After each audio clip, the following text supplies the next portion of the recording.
Recording has started. We are all good. So we are very happy. We are both happy with Lydia to welcome all of you today and all of the ones who will be listening to that recording either on YouTube or as a podcast.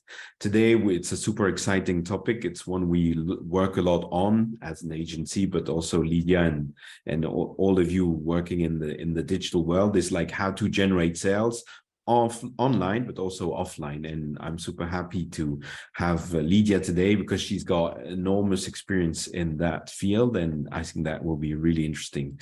So let's jump into presentations. Lydia, can you tell a bit about yourself? Sure. So my name is Lydia Santos. I work for Sunstar Europe as well. I changed recently of role right in the beginning of the month. I'm now their global brand management director, but I used to work as a senior e-commerce and communication manager until end of March, and that's why I'm here today. My background is really that of a marketer. I started with being a traditional marketer, and then I evolved into integrated marketing, what we call integrated marketing. I have mainly an experience managing regional and global marketing teams. And I've worked in different industries, finance, food, FMCG like today, but in food and now in oral care. So pretty much a little bit of everything. I'm very passionate about marketing technology and digital transformation. So these are, let's say, the things that I like working on, but yeah. So that's really in a nutshell who I am. I'm Spanish, as you can hear for the accent, and I work from Alicante. That's the amazing part. We all feel jealous now. So then comes to me. So I live in next to Luxembourg in the French border. So that's a bit less sexy. For the rest of it, I'm the founder and the CEO of e-Comas. We're an agency helping brands understand and navigate Amazon to grow in terms of operations, but also in terms of advertising. A few words on e-commerce. We're based in different parts of the world. We've got a team. The big team is in Europe around Luxembourg, but we have people in the UK and in France, in Germany. We have a big team also in India, in Madagascar, and a team also which has started in the US. So got a very global footprint. In a few words, we offer a 360-degree solution for brands, from strategic consulting to handling their account to retail media advertising, which is our topic today. And we also we have our own retail accounts, our own seller accounts. So we have a great hands-on experience, and we can provide those services also for brands who have issues with selling. So now let's get into the core of our topic. Lydia, I think the first thing I wanted to know is what was a bit the context of before you started to go really strongly online? What was the context of the background of it? Yeah, so I joined Sunstar end of 2017, and actually my recruitment was initiated by the digital transformation team at the time, and the company really decided to embark in a digital transformation project. Sunstar, for those who don't know, it's a Japanese multinational headquartered in Switzerland, and they have different verticals. So, but let's say 50% of their sales come from oral care. So the idea was to transform the way their hero oral care brand, which is gum, what you can see in the screen, transform the way they were doing marketing. The heritage or the legacy of the company was a manufacturer, very much a product marketing organization. So they wanted to transform themselves into a modern marketing organization and start having a more customer-centric approach and strategy with regards with this brand. So that's why they recruited me, because that was my expertise in the past. And then, of course, we embarked in this journey. We transformed their website, all the different digital touch points, trying to really put in place a strategy for integrated marketing. And the Amazon project was a leg of that overall project. as we didn't have at the time a direct-to-consumer strategy. So it's Sunstar and GAM brand, it has a B2B2C model. So our main customers are distributors, retailers, like pharmacy chains or drugstores. And we didn't have the direct relationship, sales direct relationship with consumers. So Amazon was our first attempt to do that. But of course, the organization wasn't ready, so that's why we started working with e-Comas. We started first with a consulting mission, so 6 months of really analyzing how we could do it, the strategy, what kind of portfolio we should have.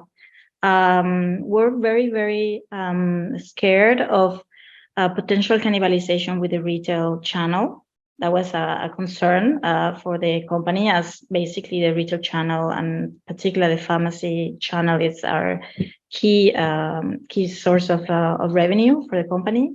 So we wanted to ensure that we were not going to mess anything up and to have the right approach. So we started, we defined with you, the portfolio strategy, what is the business model, so that we like to adopt working on Amazon. We decided to go seller because we needed to have better control of our pricing on the platform, mainly, and also for other reasons concerning supply chain. But I mean, mainly in a nutshell, it was mainly because of the price control.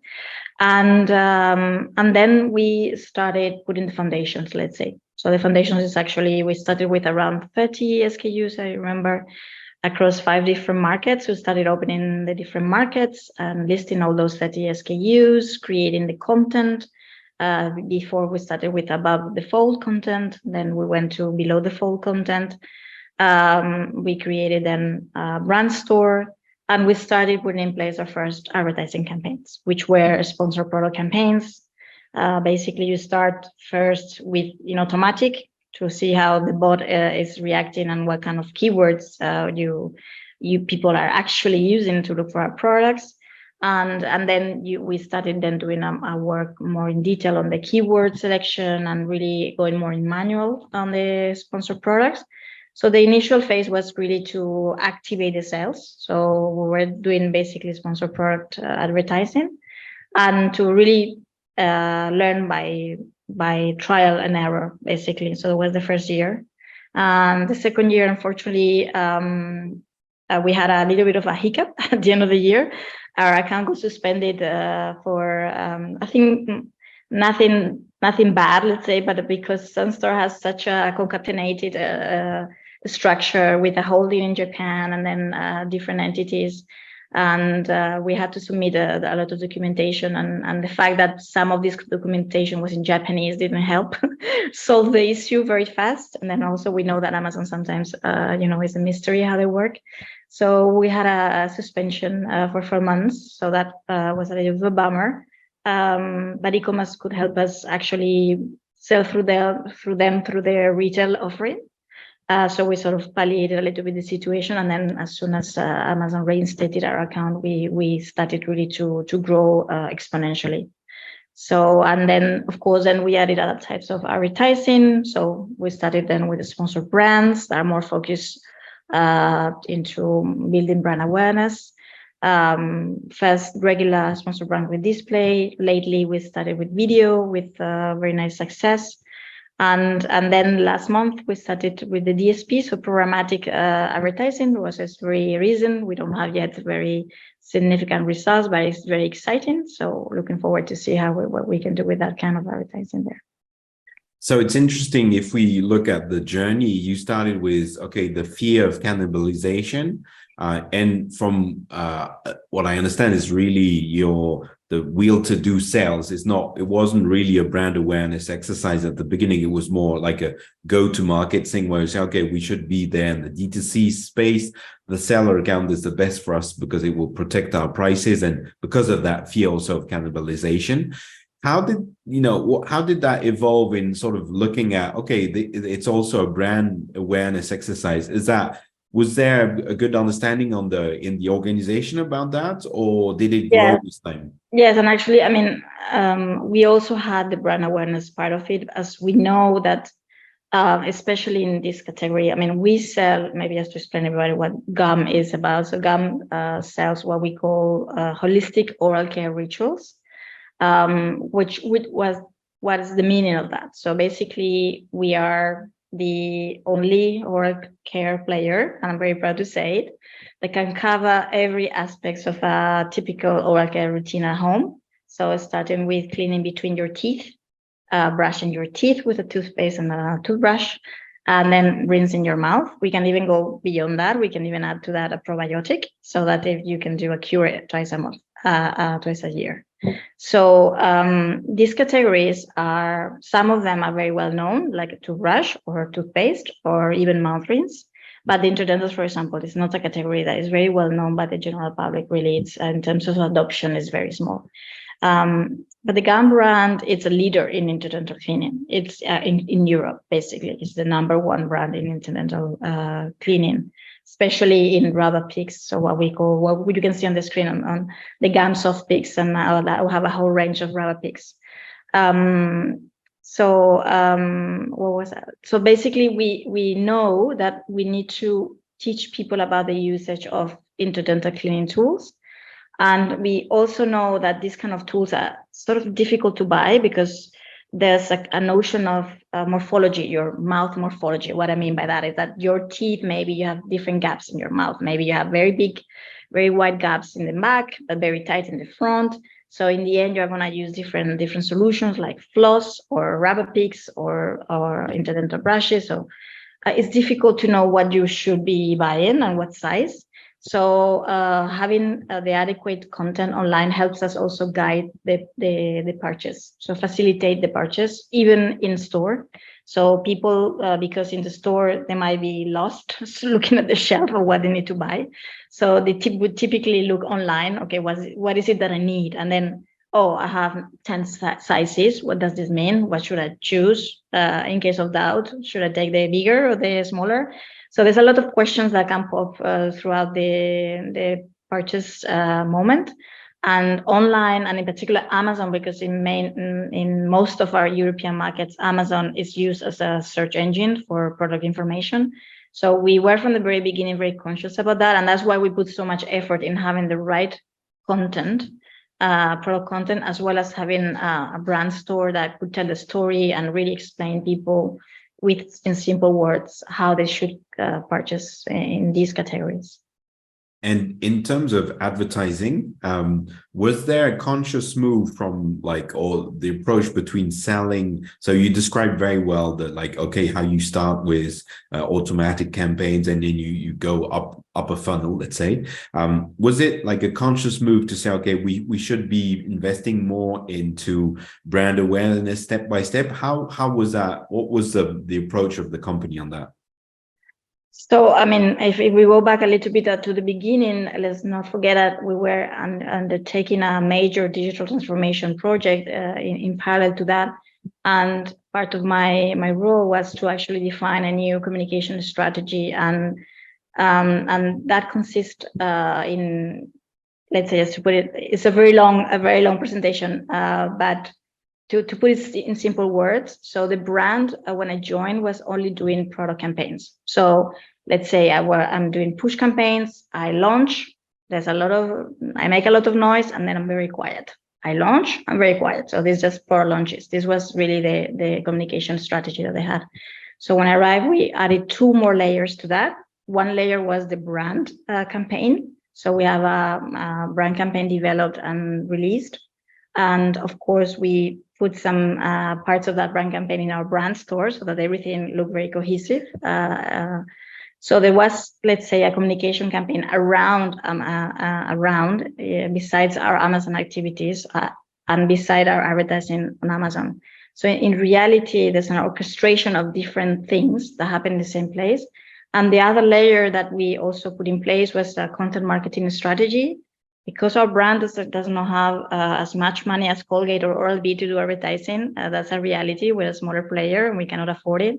So we try to develop this content marketing strategy through our website. So that's a pull marketing strategy.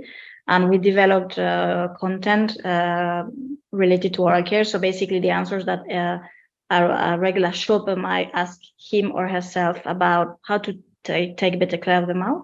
So we have a very extensive corpus of content, and we are succeeding extremely in SEO with our website, and that's helping us have more visibility. So all this builds up the brand awareness, as well as builds up our share of voice, despite the fact that we don't have huge budgets for advertising. Yeah, well, we would always wish that there was more, right? So it's yes. No, but it's, I mean, we're fighting against Colgate and Oral-B. These are big machines, very well-known brands. Colgate is among the top 100 most reputable brands in the world. So it's like a David against Goliath war. So for us to be relevant and be able to be seen and heard, we need to get a little bit smart, let's say.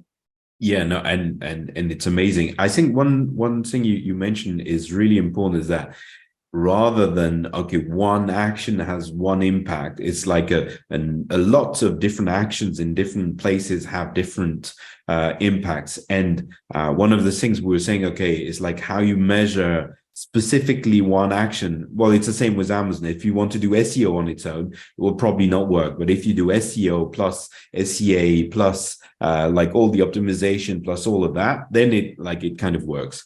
But one on its own is difficult to measure. So we were talking about, when we were preparing, about the fact that globally, the market share and sales have grown since you went through this digital transformation, this D2C approach, and the conclusions we can have, at least, is that sales have grown. There was no cannibalization, right? And that in altogether, this helps to grow the brand, to have a strong retail network and a strong online presence, right? Yes, and it's funny that you mentioned cannibalization, because it was like the biggest fear of top management at the time, rightfully so, right? Because you have a healthy business, you want to ensure that it remains healthy. But actually, what has happened is actually the contrary, that we could really demonstrate that our presence in Amazon is actually enabling more sales in store, and is even enabling more sales online for our retail customers. So because Amazon being such a search engine, it's actually facilitating, of course, in-store purchases just by having the right adequate content. By the way, before we started working on Amazon, the content for our brand was a mess. So for sure, shoppers were completely confused about what we were selling. So we tried to give sense to that, and now they have the right information.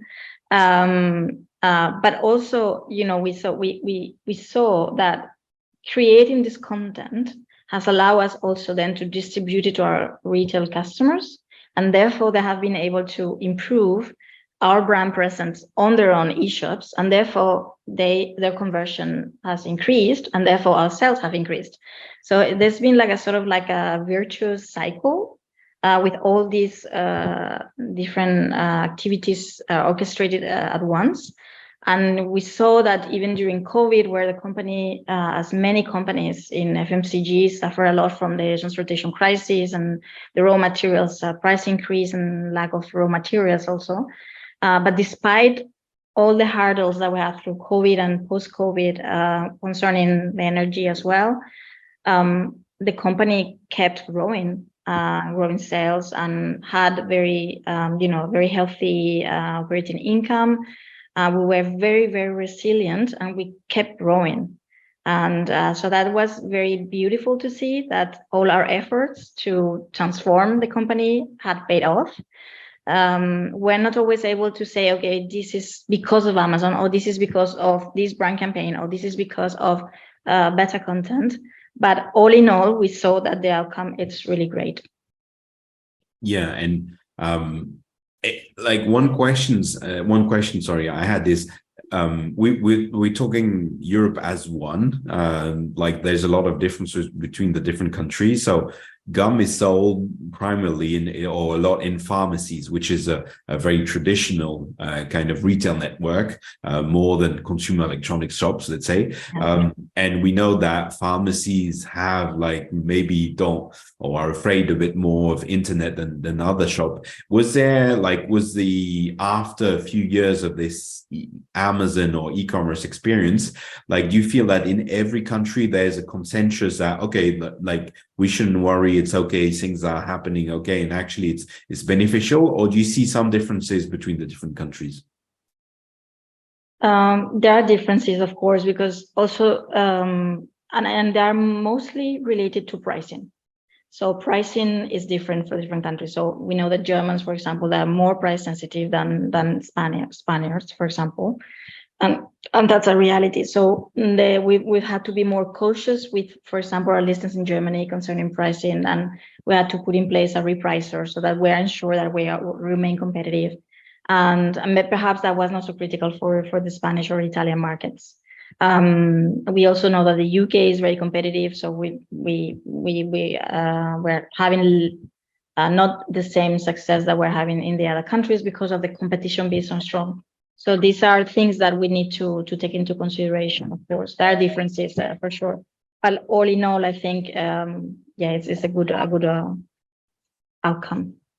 Yeah, I really like that, because that equates to a lot of discussion. And if you remember the discussions we had 3-4 years ago with the whole group and saying, okay, should we go there? What are the risks? And we believed, and like a larger group believed that, okay, if we invest in good content, we share that with a lot of people, then the size of the cake will grow. And actually, in the end, you generate more value for everyone. And still a lot of companies are afraid to do so, and are afraid of selling, are hiding, or are afraid of their retailers saying, yeah, if you go online yourselves, we won't follow you. And in the contrary, especially in the pharmacy world, which is super conservative in a distribution sense, it's a very good example of actually going forward, generating a lot of value in terms of new content, and driving that change about the content,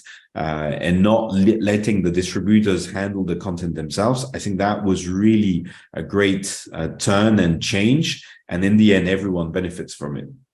For sure. And another key point also that connects with that is actually the brand registry and all the brand protection activities that we've put in place to ensure that, that our products are called correctly, that how the work is explained correctly, that we are always compliant with regulations, as we're in a highly regulated space.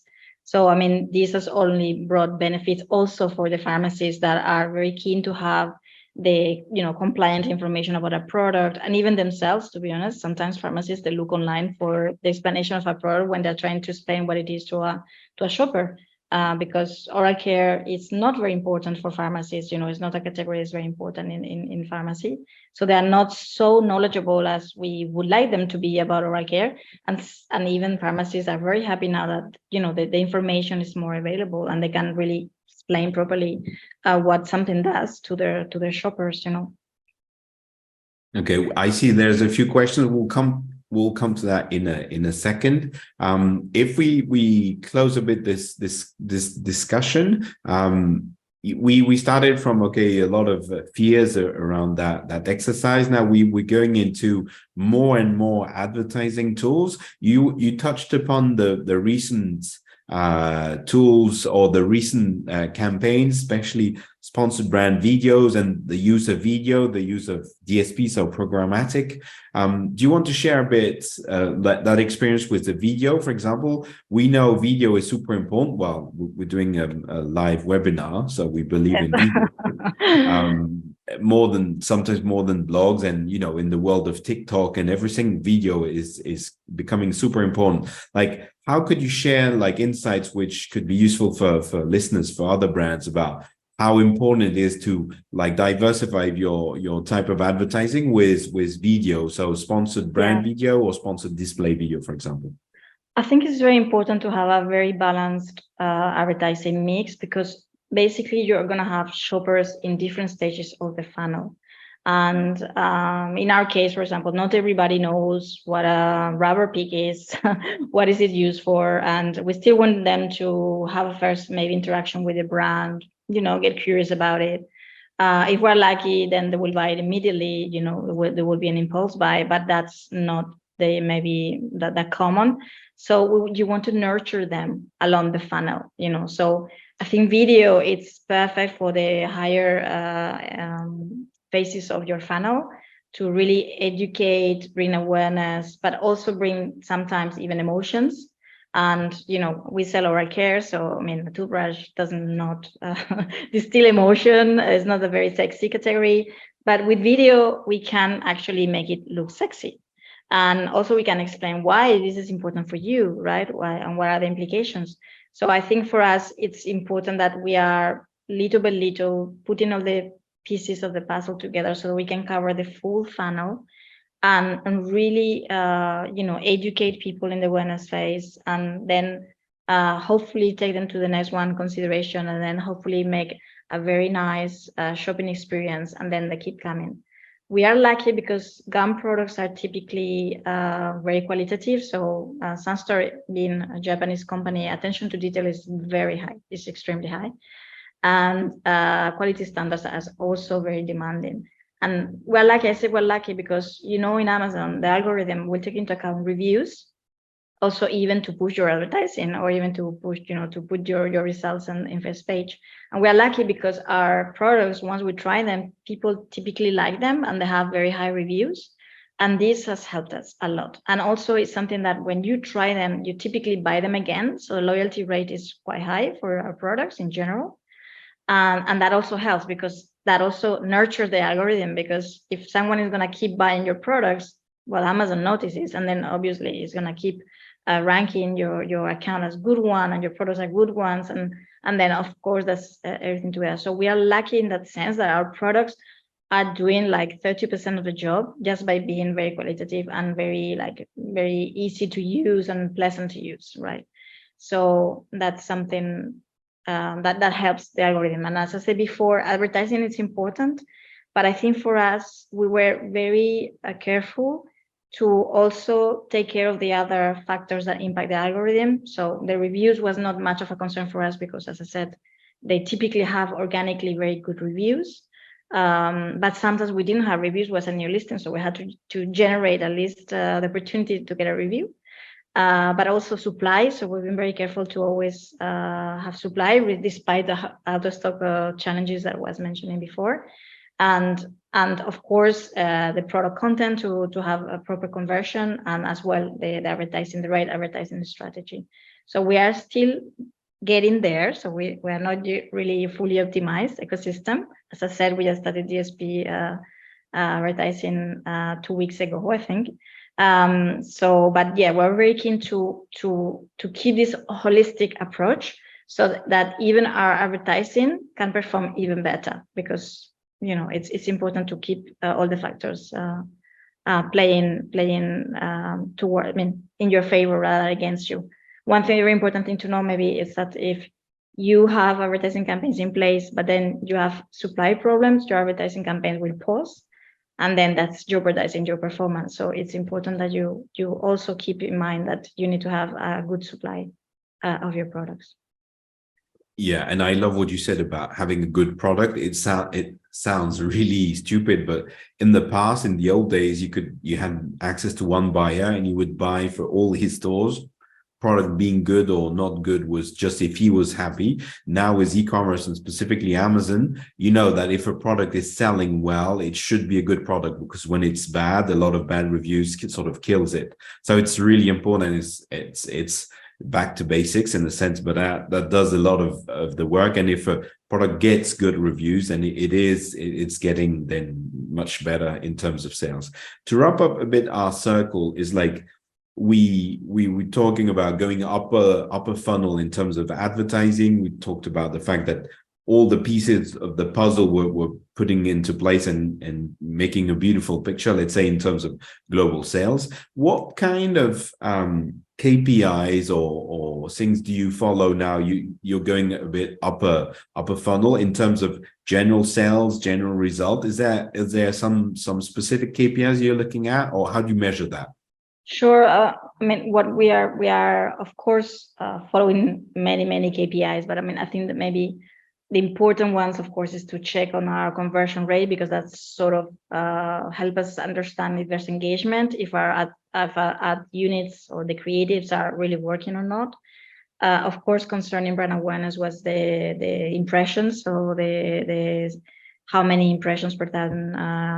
So we are also controlling more financial metrics like return on advertising spend, total, and then of course the sales related ones, so the ACOS, TACOS, and this kind of metrics. So we have a healthy balance. But I must say that we are not super worried about containing things. So we like to try things out.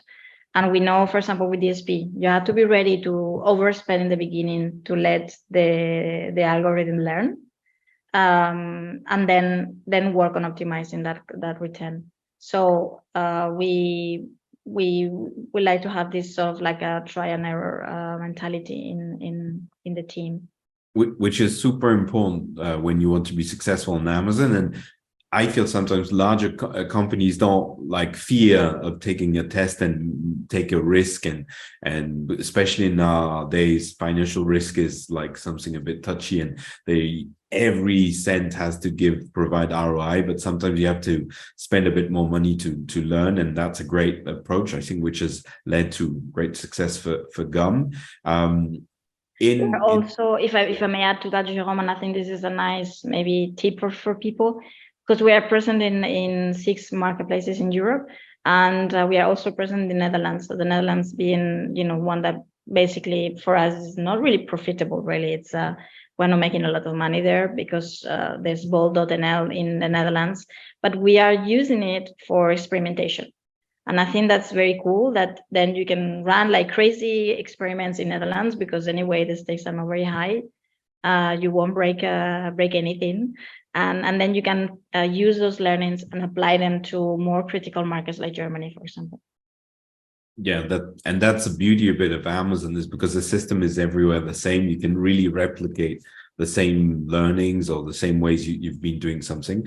My last question before opening really to other questions is, are you measuring like the on and off result of what you're doing, or not specifically? Are you really like thinking about, okay, what the amount of money we're spending overall, what is it generating overall? Or yeah.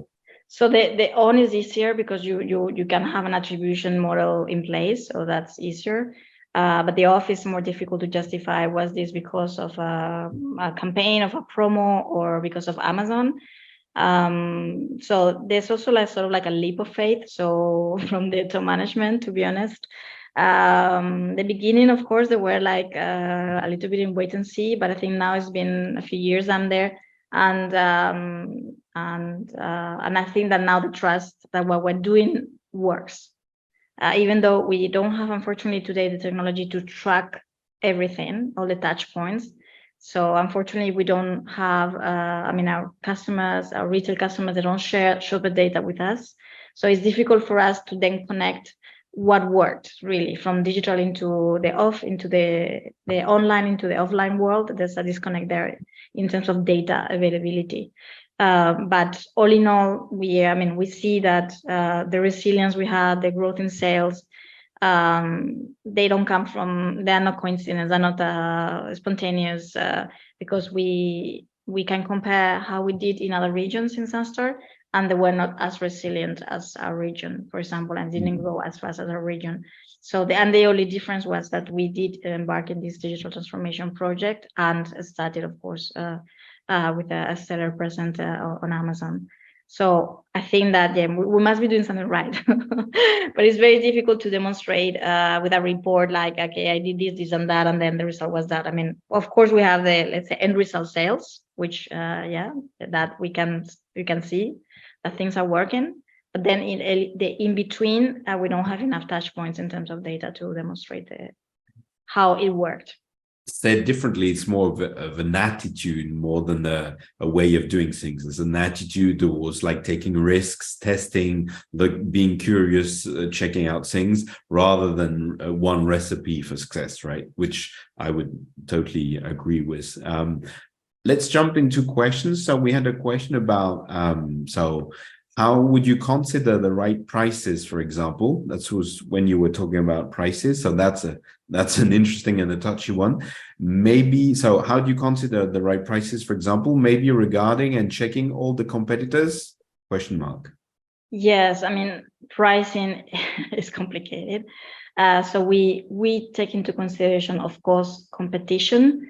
We also, because we are present in more than 7 markets in Europe, and we have different pricing strategies in each of those countries, we also had to take into consideration the historical pricing strategies of those markets, and then find a way to remain competitive within the ecosystem of Amazon, but also outside of Amazon, because Amazon, as you know, is also checking that the price on Amazon is competitive with regards with the overall online ecosystem.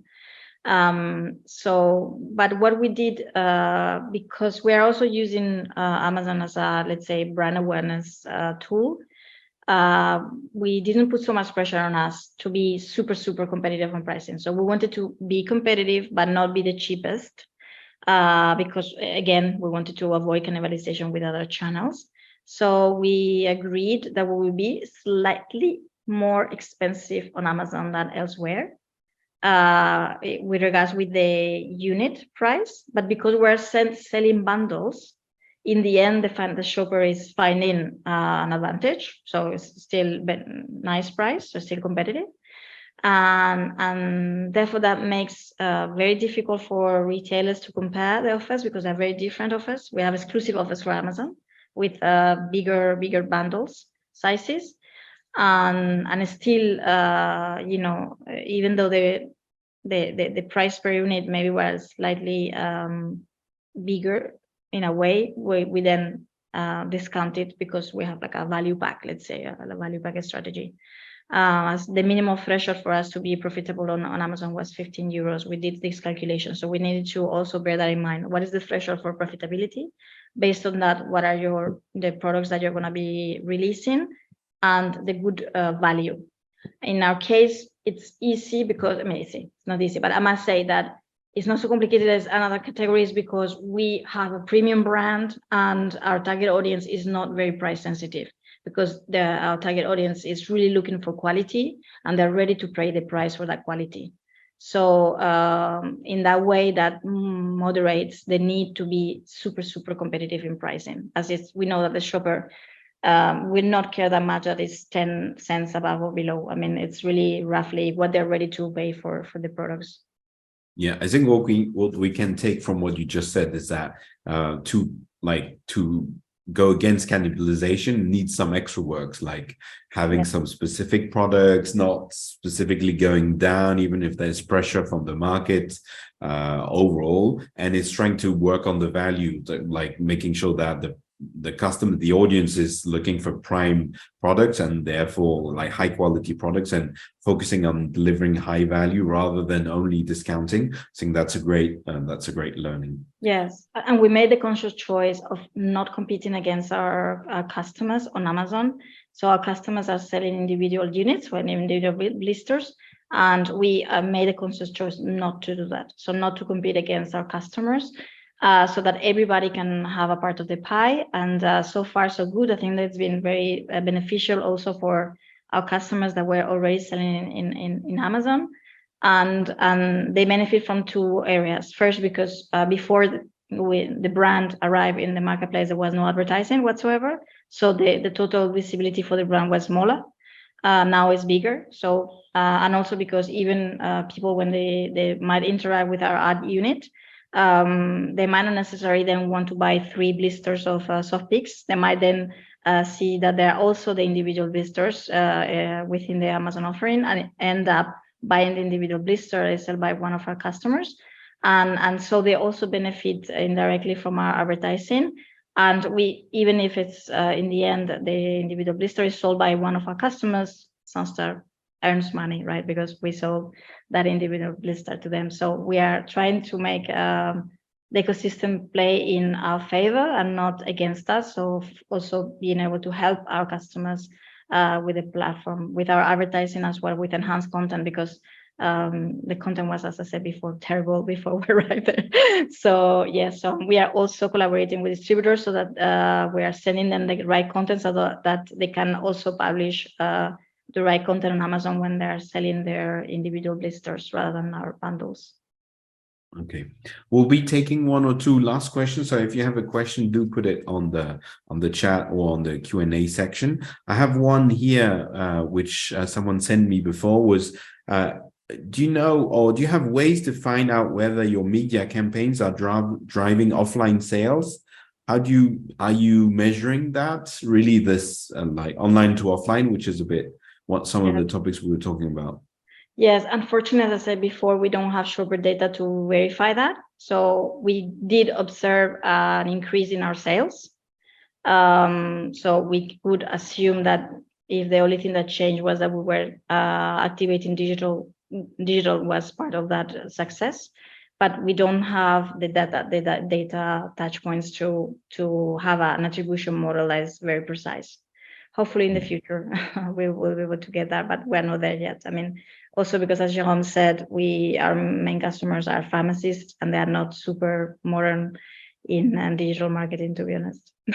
Yeah, so Amazon is providing a lot of new tools, and which we'll be working on together with Amazon Marketing Cloud, which is giving a lot of like a bit the customer journey of where they've gone, how many touch points they've had before purchasing. So I think the future of advertising also on Amazon is really getting a much more insight and trying to like improve the advertising linked on that. But you need to that's where also you need to have the full funnel approach, where you're looking at higher like touching the customers at different points in their journey to make sure you can optimize and look at, okay, how many times you need to touch them at what point to make sure that they convert in the end.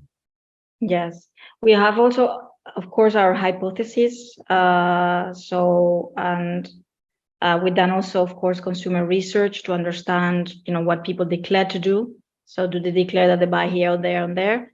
And with that, we can take some assumptions, but they are not, the conclusions are not certified, let's say, like you could have, for example, with digital sales.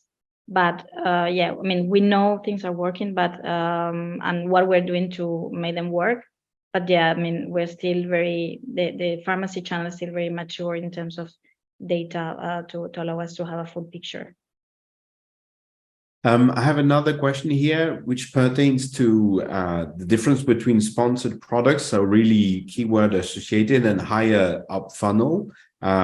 Some people tend to say that actually it's a waste of money to go higher up funnel, and that the result, because of the attribution, which is unclear, they would like concentrating everything into sponsored products and then into promotion campaigns or things like that has got in, like, maybe you spend less money and you improve your profitability. What's your say on that, or what's your approach?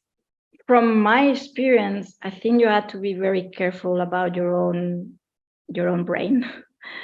Let's say some things in theory make sense, but when you do advertising on a platform, you see that they don't work as theoretically they should work. And maybe in theory, there's not much sense to have this kind of advertising, but in reality, your sponsor products campaigns work better when you have a sponsor brands campaign in parallel, and reversely. So, and you can do this experiment by yourself. So just spend, maybe use one market to do this experiment.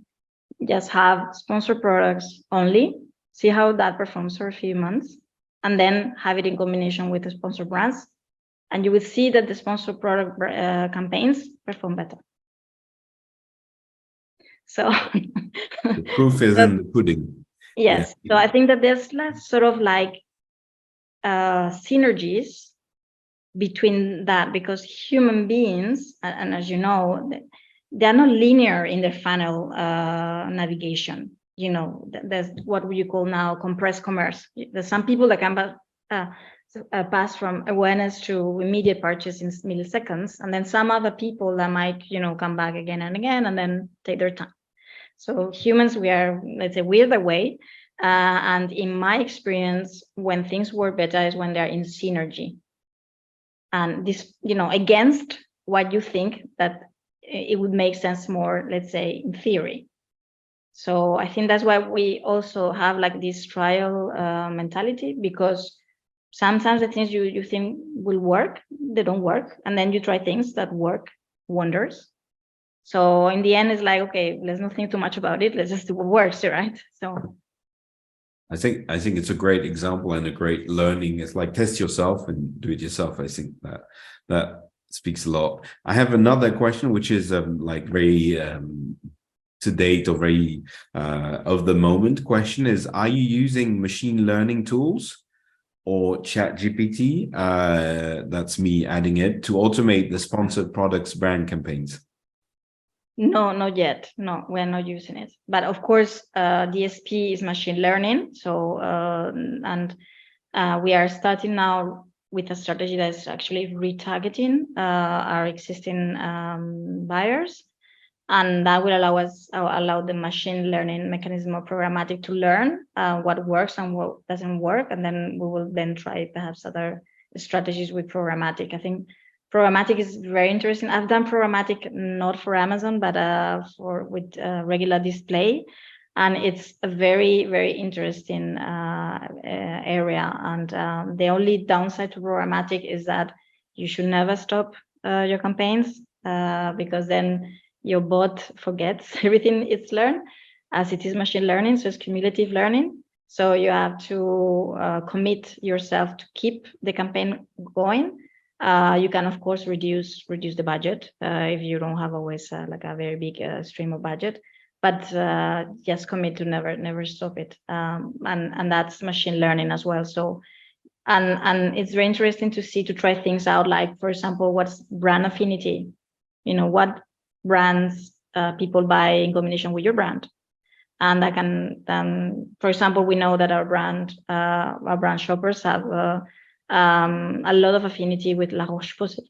Why? I don't know, but it's a fact. And then you can use that for your campaigns. You can actually target La Roche-Posay shoppers to sell gum products, for example.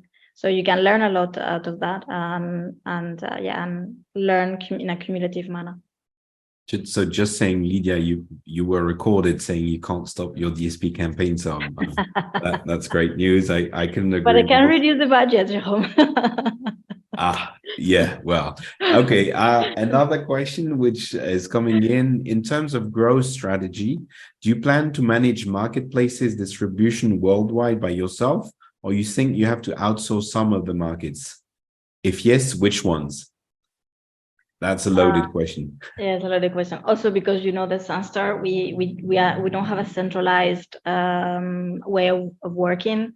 Sunstar is very decentralized, so each region is independent. So worldwide will be difficult. That said, it's true that the Sunstar Europe region is covering also the Commonwealth and Africa and Middle East.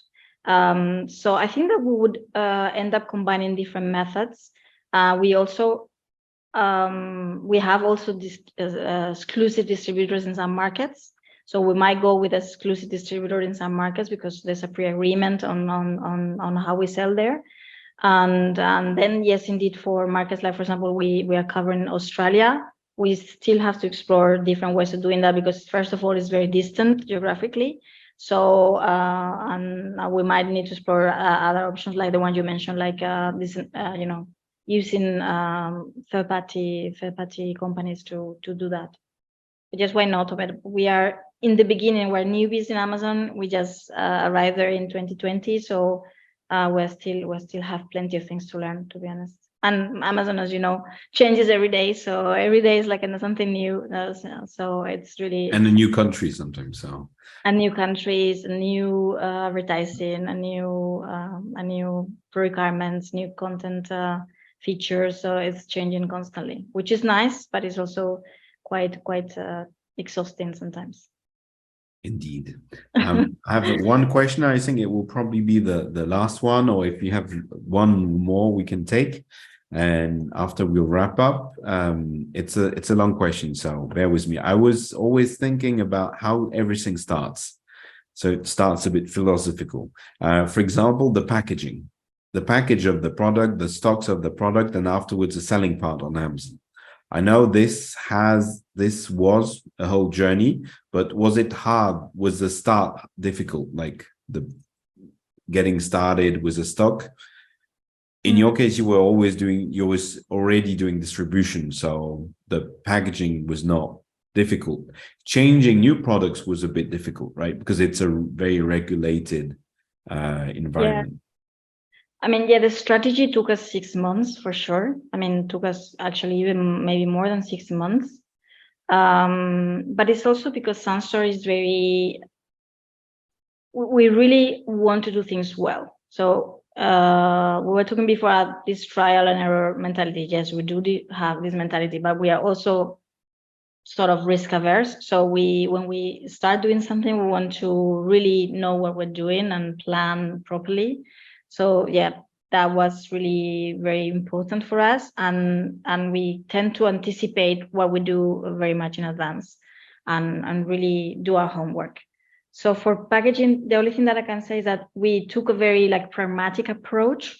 We just bundled things with a very simple Ziploc bag and put a label on it to start with, because we wanted to first see how, what things are sticking, what things are working, not working.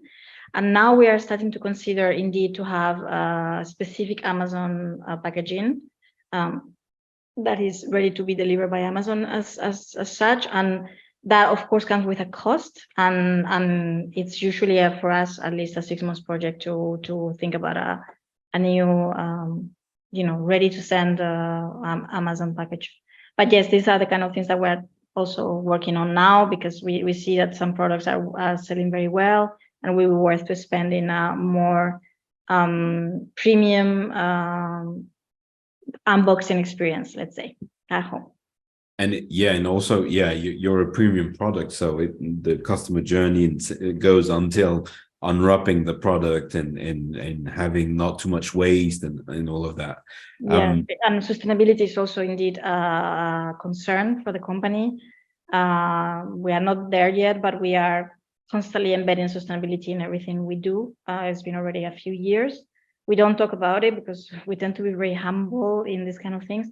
But yeah, it's just a preoccupation for the brand to be more sustainable holistically. Well, sometimes people talk a lot and do much and don't do much, so it's probably better to do a lot, not to speak too much, like not to use it as a marketing vehicle and try to. Tends to be shy about what we do. We tend to be shy. We should improve and be more outspoken. But for me, it's probably a good sign. So the final question is, as you scale, do you think D2C/Shopify requires different skill set, and hence you will have to make some trade-offs on resources allocation with Amazon? Well, we took we made a conscious choice not to go with a web shop on our website. Why? I mean, I know that this is trending and all the brands are creating their own web shops and whatnot, but we undertook the analysis, and for us, didn't make much sense, because first, our the gum brand awareness is not very high. So we don't think that people will come spontaneously to our website that much. Secondly, just out of the reputation of the brand. Secondly, because typically, as I said before, we are not a brand that has a lot of money for advertising, and having your own web shop, basically you need to commit to have high advertising budgets, and that's not the reality of our company. And also another area that is super, super important is actually logistics. And logistics for companies like Sunstar that are used to deliver big orders to a few customers is not the same as small orders to thousands and thousands and thousands of customers. So the logistic needs to be adapted. So there needs to be, I think, a financial analysis to build a business case to say, okay, would this be profitable or not? In our case, it was more profitable to have a D2C strategy via Amazon, at least for the time being. And maybe in the future, if the brand becomes more important, our advertising budget increase, and our logistics get more powerful and sophisticated, and yes. So yes, I think you also have to understand what are the capabilities of your organization. Are you ready for that? Because sometimes we hear these mermaid songs and we jump into, oh, I want to have my own web shop. Are you ready? Is this going to be profitable, or is it going to be like a money pit? So yeah, in our case, we made that conscious. However, that said, that's the decision we made for our region.